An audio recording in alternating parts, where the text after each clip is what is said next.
Assalamualaikum warahmatullahi wabarakatuh. Perkenalkan, nama saya Luciana Sinaga, NIM 120130020 dari Prodi Teknik Elektro angkatan 2020.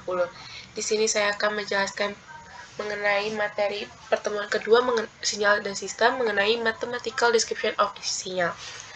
Yang pertama ialah integral. Integral secara sederhana disebut sebagai inverse atau kebalikan dari operasi turunan dan limit dari jumlah atau suatu luas daerah tertentu.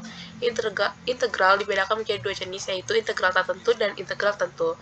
Pertama, integral tak tentu merujuk pada definisi integral sebagai inverse atau kebalikan dari turunan, sedangkan integral tentu dapat didefinisikan sebagai jumlahan suatu daerah yang dibatasi kurva atau persamaan tertentu. Integral sangat penting dalam berbagai bidang. Yang pertama pada bidang matematika. Teknik, integral sendiri digunakan untuk menghitung volume benda putar dan luasan pada kurva. Pada bidang fisika digunakan untuk menghitung dan menganalisis rangkaian arus listrik, dan yang terakhir pada bidang ekonomi digunakan untuk menentukan persamaan dan fungsi yang berkaitan dengan ekonomi. Yang kedua adalah amplitudo. Amplitudo adalah pengukuran skalar yang negatif dari besar osilasi pada suatu gelombang. Amplitudo merupakan jarak atau simpangan terjauh dari titik kesetimbangan dalam gelombang sinusoide. Rumus yang digunakan ialah T besar sama dengan T kecil per N, di mana dengan keterangan T besar ia adalah periode, T kecil adalah waktu, dan N banyaknya getaran. Yang ketiga adalah CT sinyal.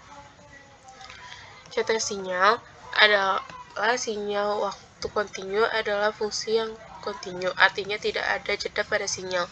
Sinyal dengan amplitudo dan waktu kontinu dikenal sebagai sinyal waktu kontinu atau sinyal analog.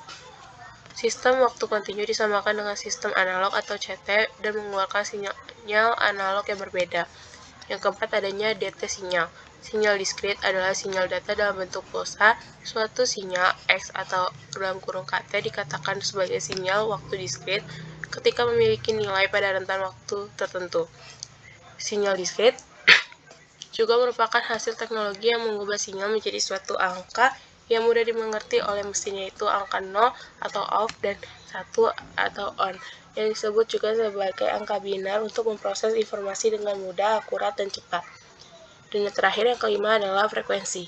Frekuensi merupakan banyaknya jumlah gelombang listrik dalam waktu 1 detik. Frekuensi dilambangkan dengan huruf F kecil dengan satuan Hertz. Untuk mengukur frekuensi dapat menggunakan alat frekuensi counter. Selain menggunakan alat frekuensi, dapat diukur dengan menggunakan rumus F kecil sama dengan 1 per T besar, dengan keterangan T besar adalah periode atau waktu.